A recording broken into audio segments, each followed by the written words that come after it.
Hi, my name is Maharshi Shah and I'm an upcoming sophomore at Sam Houston State University. And today I would like to discuss the negative impact of COVID-19 when it comes to classroom instruction delivery.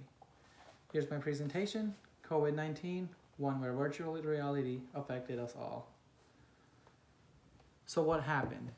As the coronavirus started, our high school as well as college systems changed too quickly, meaning college students as well as students in high school never got a chance to experience the change, the transition, and they never got a time to be able to adapt to what was happening. From my personal experience, I was on spring break from high school, and the next thing we know, everything is online. Not going to see our school teachers again, not seeing our friends again, and not being able to go to school, open our lockers, get our journals, and be able to write in those. Everything was online. No one to talk to during class time. Wait, there was no class time. Everything was online. This exact room is where I spent at least 8 hours of my day by myself, the fan on, doing homework, and not being able to communicate with anyone, not being able to get help from anyone. There was no one around. All we did was type, and type. We even took our AP exams through a window screen, which is completely insane if you know how important AP exams are when it comes to college credits and tuition. Moving forward with the presentation, how it happened. As I previously just stated, it happened too quickly. None of the students ever got a chance to be able to adapt to what was happening. And how it's impacting us. Today, the depression rate among college students as well as high school students has gone up by 54.7%. That is almost above 100,000 students who are getting depressed day by day because they're not being able to communicate with their friends, not being able to go out, and there's no change in scenery when it comes to their college life. All they do is sit in dorm rooms, waiting for the professor to start the Zoom meeting, or everything might be asynchronous, meaning all we do is do assignments.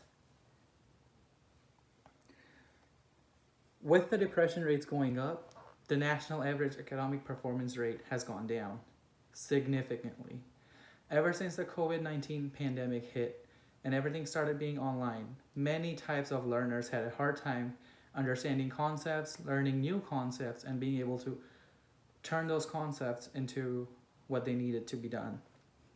For example, as we know, there are three main types of learners: visual, kinesthetic, and auditory. None of them had any benefits when it came to online learning. The auditory could listen to the teacher giving instructions on how to do and what to do. Kinesthetic had no hands-on experience as everything was through a monitor screen. Visual never got a chance to see what was going on. One of my favorite quotes from one of my favorite shows, Grey's Anatomy, is see one, do one, and teach one. That is the quote that they go by when it comes to teaching new surgeons what to do. That stands very true for our college processes today. If you see one, do one, you'll be able to know to do it yourself. Moving forward with the presentation, we're stuck with what's happening right now.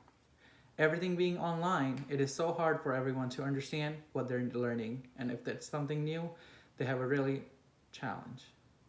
What can be done? We need to start offering more classes that can be taken both online or in person, depending on the student's comfort level. However, during the past year when I registered for classes myself, I saw that only a few classes were available in person, making it so hard for me to learn new concepts when it came to online classes. The outcome, if we continue to offer both classes in person and online, all types of students will be able to choose their classes the way they learn best and be able to perform more successful. To recap, the national average went down, depression went up. We need to continue to offer both online and in-person classes. Here's a few works cited pages and resources that I found, and thank you for your time.